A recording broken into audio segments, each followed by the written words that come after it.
Hi guys, welcome back to my YouTube channel, Life with SHYIONNIE. This is my channel where I talk about everything faith and lifestyle. Today we're back with an awesome video where we're gonna talk about things we wish we knew before we got married.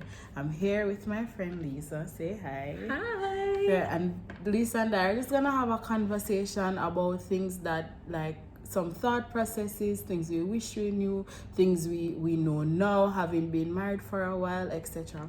I want to give some perspective from not being married so long, and Lisa has been married for 21 years. 21 years now, so that's a lot of wisdom right there. So that's the conversation that we want to have, and if you're interested in watching that, continue watching.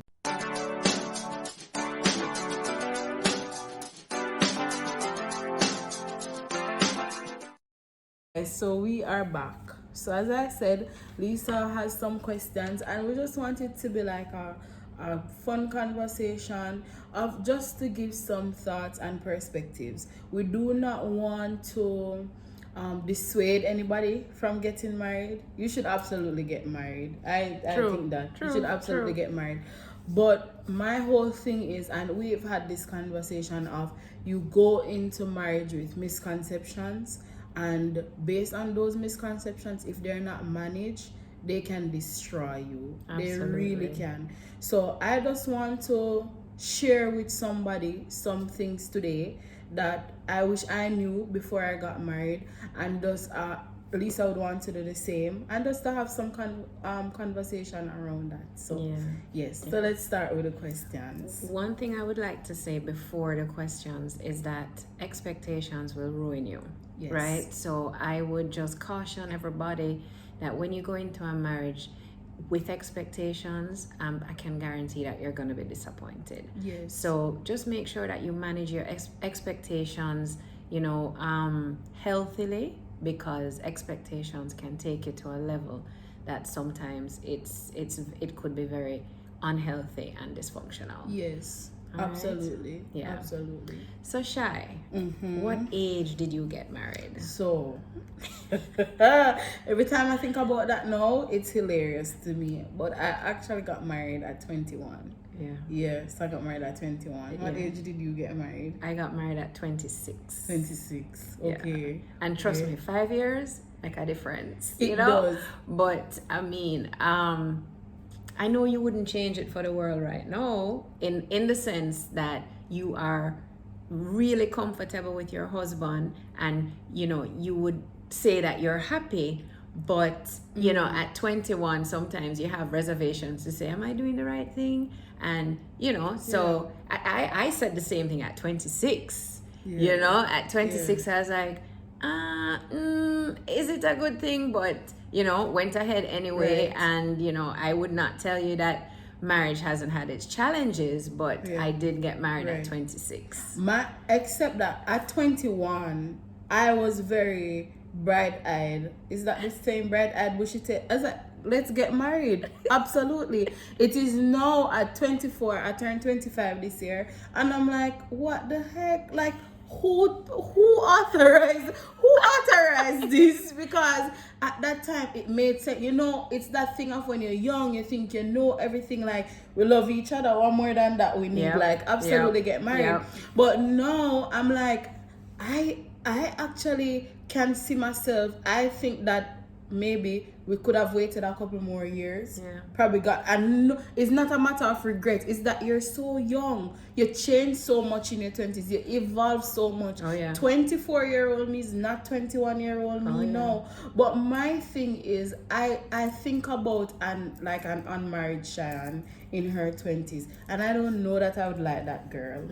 I don't know if so it's like, it's a catch-22. I think for me though, what marriage has done for me, it make you grow up fast. That's it. It allowed me to say, all right, Lisa, you're doing this thing. And of course, for me, I had kids right away. So definitely I had to grow up fast, And I like you question yourself and you say, am I doing the right thing? Like, is this the right thing to do? But I felt, now looking back, I think God God was in the midst of that plan. Yes. I didn't see it at the time. Yes. Because my relationship with God today versus then is much stronger.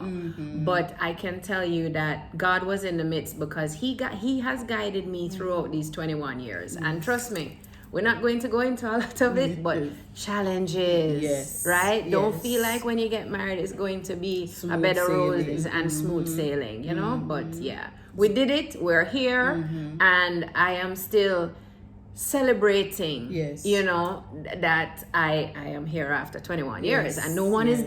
dead. So hello, you know.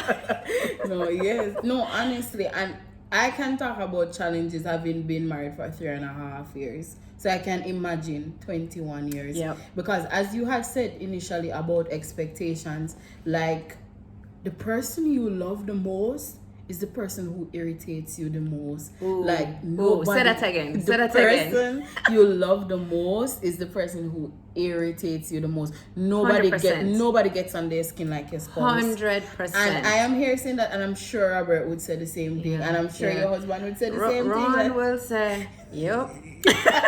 get under each other's skin, and when Yeah. you're so close with someone, it's like a lot of friction. Yeah. So it's like It is. Well, my next question was how you feel about being married at that age, but I think we just answered that question. And I would say to someone who, because we met at 18, and him say, I want to marry you. I'm going to say, okay, sir, I'll marry you.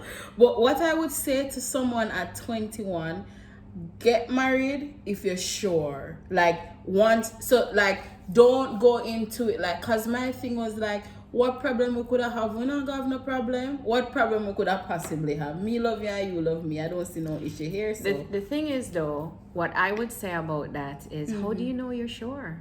that part. How do you know that you're sure? That part. You know, because your heart and your mind are two completely different things. So how do you know that you're sure? My advice to that is seek counsel. Yes. Seek counsel from people that you can trust.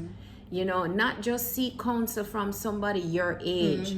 Go get wisdom from older people, from people who have experienced what you are getting into.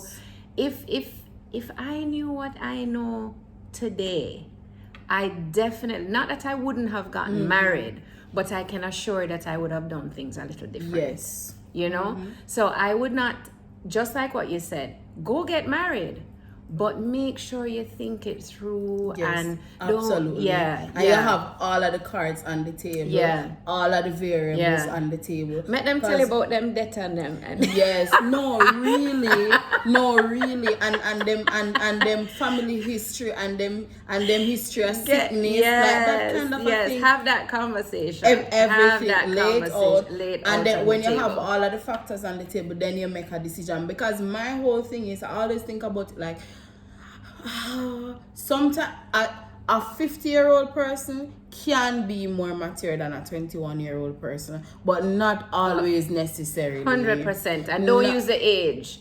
Don't use the person's age to determine whether they're a good counsel for you. That's you true. have to know them. Yes. You have to know about them, know their ways, know certain things. Absolutely. Because you have to seek counsel from healthy places. Absolutely. You know? Absolutely. So here's another question for you, Shy. Did you get pushback from family and friends when you were getting married at 21? No. You had full support? We did. Wow. His parents, my parents. I think my mom would have probably wanted me to wait until I was a little older. But the thing is that my mom, and I really appreciate that about her, she gonna allow you to be yourself. She has always given me the space to be yourself. When you make a mistake, then you have to go figure it out, you know. But I'm gonna give you the space to be who you want to be. Right. And like all of my friends, I'm like still like the only one of the few persons in like my age group who got married amongst my friends, especially my closest friends. I was like, yeah, married man, we're happy for you, yeah. So yeah, no, we didn't get any pushback. That's awesome. Well, for me, I did. I did because I got pushback because I think our families didn't really think that we were ready. You know, they we were immature, honestly. If we're going to put it there out on the table, we were immature. Not like we were just not doing anything with our lives and that kind of thing, but they, you know, and old school parents, right? So they want to make sure that we have a house and we have we didn't have anything. We didn't just have love, right? We had love and we're like, yeah, we're going to this thing, and you know, and I don't know if this is the right forum to say this, but I kind of did things a little backwards. I was actually pregnant and then decided to get married. So I think that had a lot to do with it too. And, you know, so it's like I got pushed back and, you know, some people thought that it was irresponsible and that kind of, maybe it was, you know, that maybe it was, but thank God we're still together and 3 kids later, so we're still figuring things out. It's not perfect. It hasn't been perfect. But at the same time, I did get pushback. But now, looking back or knowing present day, You can understand. I think we have the support of family and friends at this point, you know? So it's not like people still looking on this, you know? But I think we, and I don't want to use the word prove ourselves because that's not what we were doing. But I think we have shown that we did it for the right reasons, you know? All right. Absolutely. I think here is another question. Do you feel like you were fully equipped to get married? A 21-year-old Shine thought that. 24-year-old Shine, I know you were not. But like we did extensive counseling. We did like we were in premarital counseling from about like February to from probably January to like August before our wedding. So on paper we looked very good in terms of how we wanted to raise children, our beliefs in God, what our goals going forward, etc. So like all of that, we didn't have the house and all of that because I was still in school, and then we kind of had a goal. I was gonna migrate here and build our life like that. But when I look back, I would have wanted a lot of things to be different than they were now. But they always say hindsight is 2020. But my thing is like, if you get married, sir, you have to have at least an apartment. You might not have the house yet, but you have to have an apartment, you have to have the car, and have to see where you're able to like financially sustain a family. Right? So I feel like we were kind of like in overhead. Thanks be to God, like we haven't had kids yet or anything, so we have been able to like figure it out. But if things went differently, me don't have to eat cup soup couple nights because it was gonna be a rough one. So for me though, everything that you just said, I didn't have any of that, in the sense that we didn't do counseling, we just went on the whim, and of course, as I mentioned before, I was pregnant and I was in school. We did have an apartment together, not necessarily together, but you know, I had an apartment. But by the time we were getting married, he said we need to buy a house. So you know, we had to figure it out and all of that. But what I would say different is that I feel like I should have seek more counseling, you know, to be more equipped. So the question was, did I feel equipped? At the time, as you said, same thing, you felt like you were. Yes. But when you're looking back, there were a lot of things that you didn't know. And we figured it out, obviously. Yes. But when you look, things could have gone so very I would, differently. for somebody who is looking to get married, I would say, you know, the whole wisdom thing and get counseling, that kind of thing. Put it out on there on the table, you know, so that both of you are on the same page, so you don't fall into that trap of trying to just wing it, you know. And I also want to interject to say, this is why like having God is so important, because I guess God covered, like I would say, both of us in the parts where we couldn't see for us, our blind spots. Like God made up for those, because like what, who thought this was a good idea? But even though we went ahead and did that, like God made up for those areas where we couldn't see, and we've been fine. Right. We've been fine. We've figure it out now. We finally have our own apartment, finally getting our vehicles, that kind of a thing. So you figure it out. But I would have I'd want to be married into that. Right. I'd want to be married into Right. that. And I think, like, for me, obviously God was in it, but I know I didn't see it at the time. I didn't see that he was in it at the time. I just felt like, oh, we're doing this thing, you know. But no, it's definitely by the grace of God that he kept it together for all of us, and you know, didn't carry us down unhealthy roads. You know what I mean? And I think lots of times we forget that God is in the midst. Yes. And we need to acknowledge him all the time, because he is because of him why we are where we are today. And even if we're not able to see it. Right. Even if we're not able to see it, God is still there. He's still God there. is still there. Right. All right. So let's get some juicy. Let's get juicy now, right? What do you do to keep the spark alive in your marriage? So all right, so if we are talking about, are we talking about like what we are talking about, like sexually, like any kind of spark? So a spark can mean anything, so whatever spark means for you. I know we might be thinking like sexually, but we can get to that, but I want to talk about something from a different perspective of like a spark in terms of the joy in your home, the joy in your marriage and stuff. I can be like very argumentative, and then like me and Robert, like we at it, like I'm follow up it. What you say? We okay, and I have an answer for you, and it's who have the last word and whatever. And then like you don't like the person.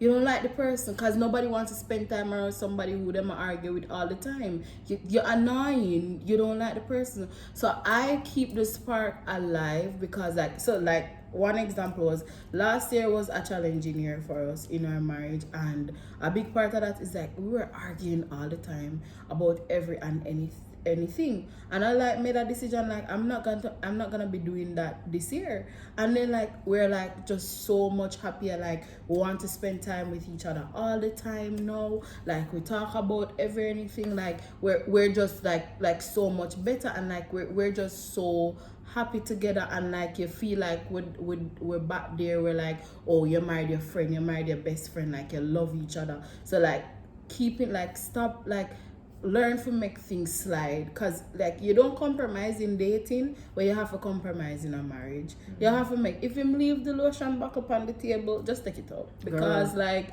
they be leaving stuff everywhere. But I'm like, am I gonna be arguing every day and everywhere? Because I'm gonna leave it again there tomorrow. So I find that we kind of better that way, you know. Or I can just tell him instead of like, oh, remember to take up that from there. So that kind of a thing.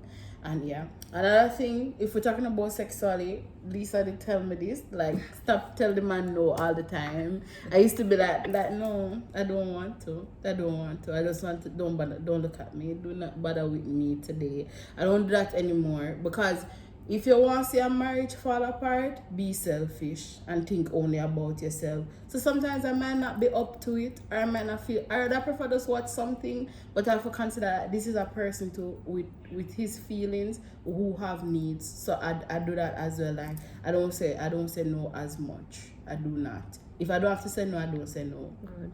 I don't, yeah. So I'll tell you from my perspective, because there are children involved here. Right. Sometimes not necessarily sexually, but just the marriage on a whole tends to focus on the children. Right. And it took me a while to recognize that was going on, you know, because you're a mom and you want to make sure that the kids are okay, and sometimes daddy get left get left behind. Yes. So I think one thing that I recognized was that when you're in the home all the time, well, I work from home to begin with, so I'm always at home. So when kids and husband and everybody in the house, you're still in this space that you're seen constantly. So I found for Ron and I, what helped or marriage and keep that spark is that we go on dates. And a date didn't mean like you have to go to the most expensive restaurant. A date could mean that we're going to just drive out. Yes, and talk You to know, we're each just other. going to drive and have a conversation that's not focused on the kids or focused on something that he didn't do or I didn't do or that kind of thing. And, you know, I think after doing that, I recognized that I was feeling more peaceful and more joyous. And I think those are two things that allowed me to, you know, because at first I was like, hey, I'm superwoman and I can change everybody and I can make everybody be the way that I'm envisioning them. And that's such a lie. That's such a lie. And that is so much. And that's a lot of work. That is a lot of work. You're putting all of that pressure on yourself that you want to change your children to be this certain way or your husband. And then I was like, really? Not a good plan, Lisa. So and you know, as far as intimacy is concerned, I found that when you say no all the time, it kind of like make them feel rejected. Yes. You know, so when they feel rejected, they find other things to do with their time. And then we're going to get upset. And then, you know what I mean? So we have to find that balance in our relationship because, you know, and I don't want to discredit dads or anything, but moms tend to be responsible for a lot more things. Yes. You know, but dads do their part. I'm not saying that they don't. And you know, the energy levels, you know, maybe different. So we have to find that compromise, find that balance in order because it's about he and I. Yes. Number one, if he and I are good, then the kids will be good. You know, but if he and I are not good, then the kids going to recognize that there's some tension and it just spiral into something different, you know. So that's my thing. Where that is concerned, and we have to be intentional.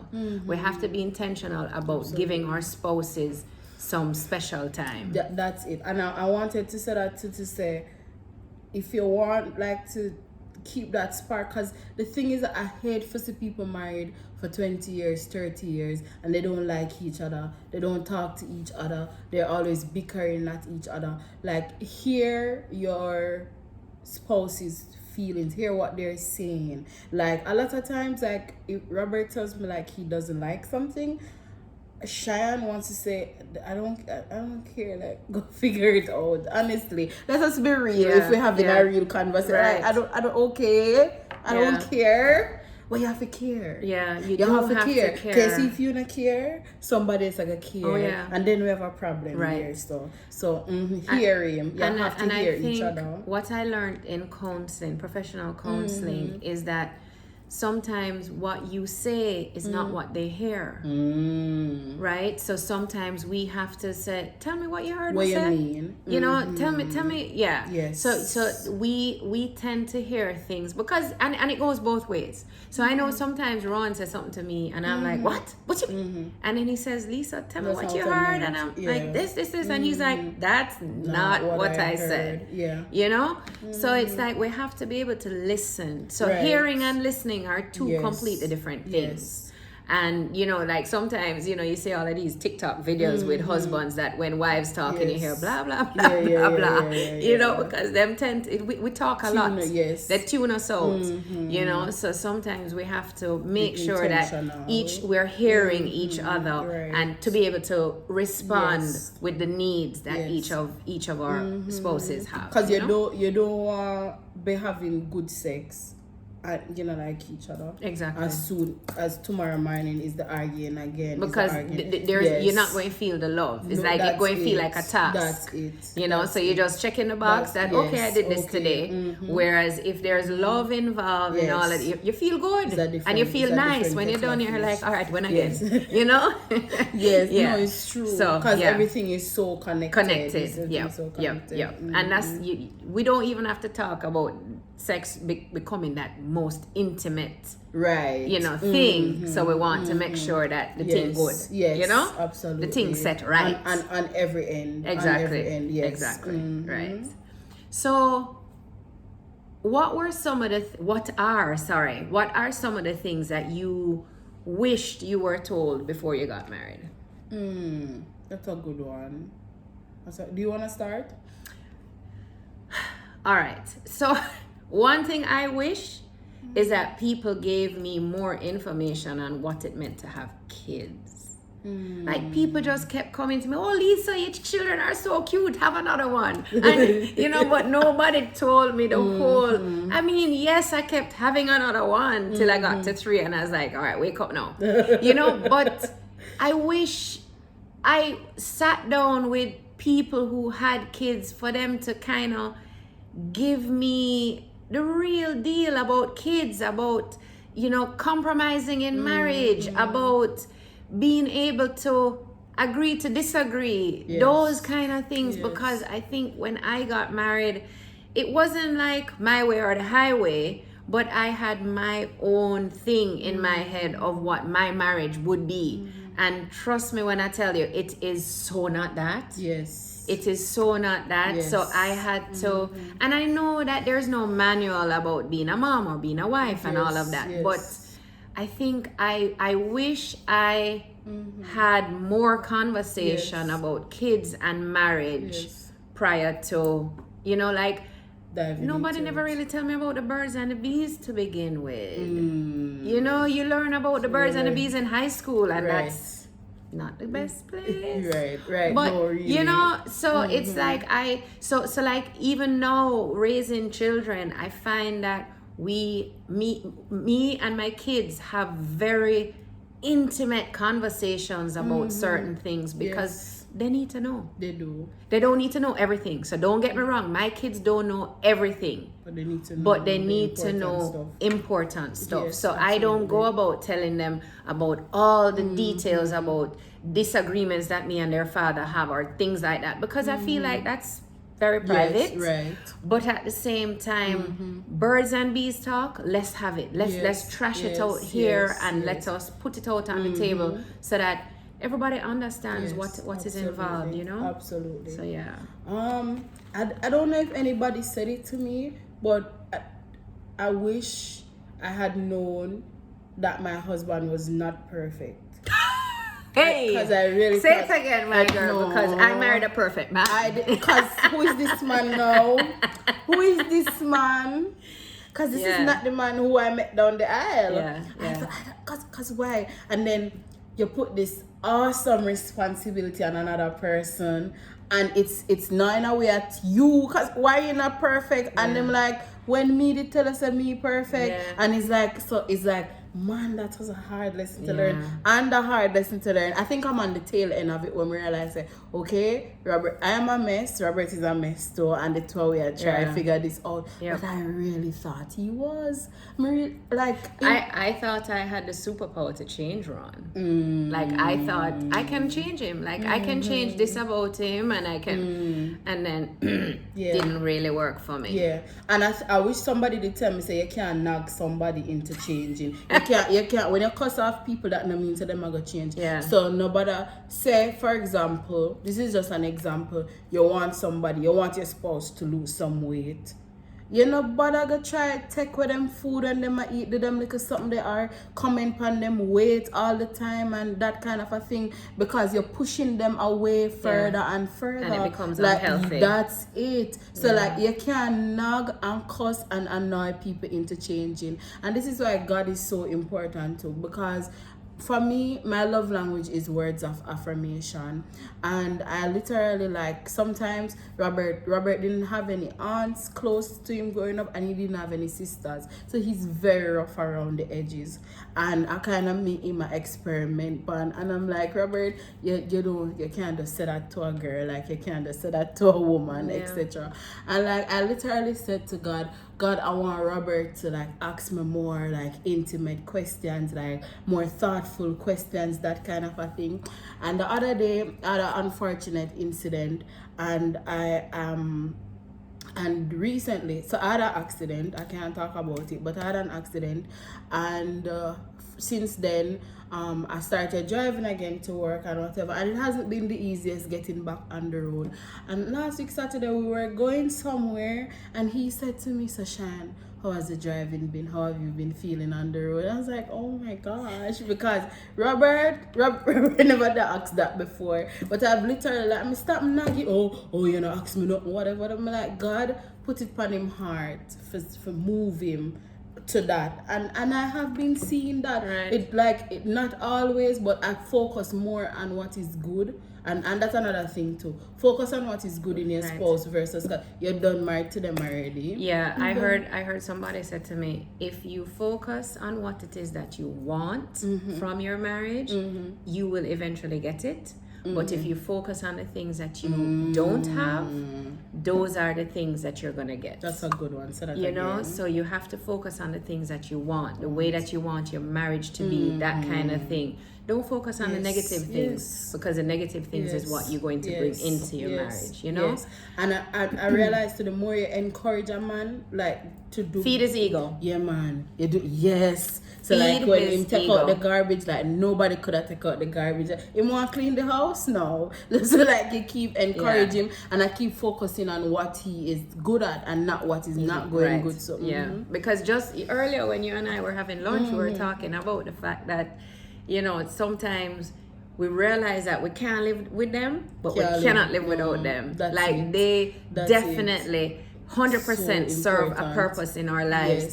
That we there. I would not change it, because they have a certain amount. There's a certain amount of security that you feel with That's these it. men Yes. that nobody else Yes. in this world Yes, can can provide. provide for you. You know, I mean, we're not saying we have perfect husbands. You know, No. please don't misunderstand what we're Absolutely saying. not perfect. But literally, we have to give credit where credit is due, because the things that the men would think of doing for us as wives, we don't even think. Yes. We don't even think Yes, about those things, yes, you know? So yes. they definitely serve a Yes, purpose in our lives absolutely. that we have to give credit to. Absolutely. Yeah. Absolutely. Yeah. Absolutely. Yeah.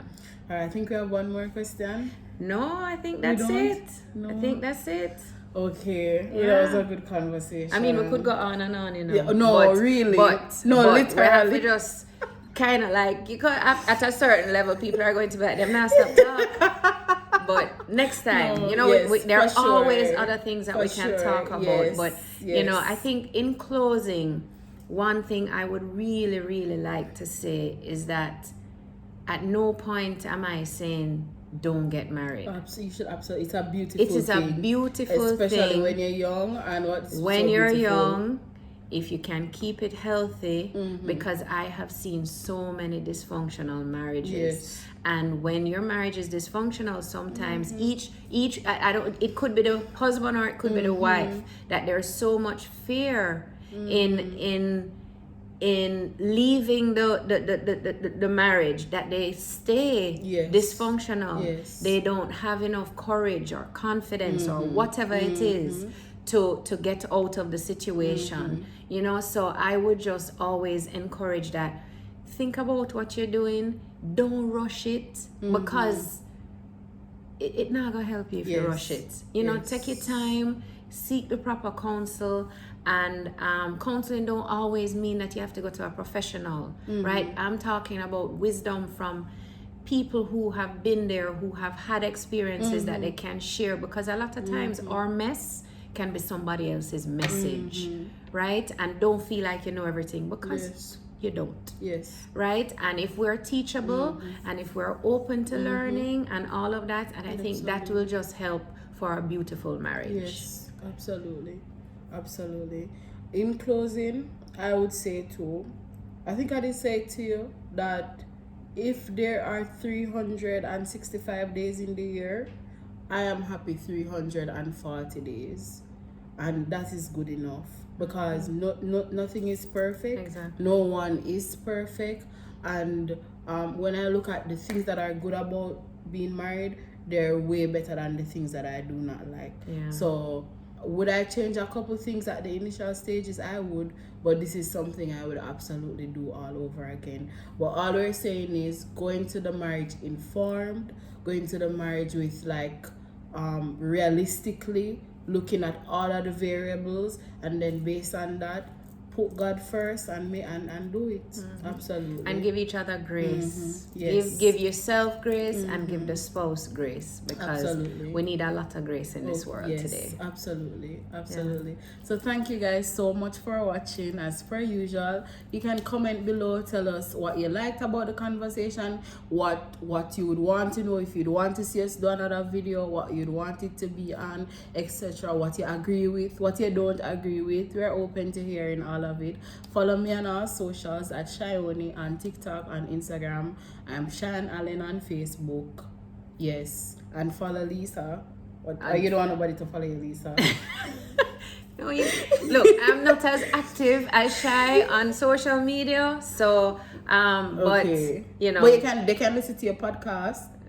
Sure, but you know, she's just working on the podcast. So eventually we'll put it out there and all of that. So I don't want to put the hopes up and then them go there and can't find nothing. But she's going to do it. Well, I was so happy to have this conversation with you, Lisa. Yes, I'm so happy. Thank you guys for watching, and I'll see you in the next video. Bye everybody.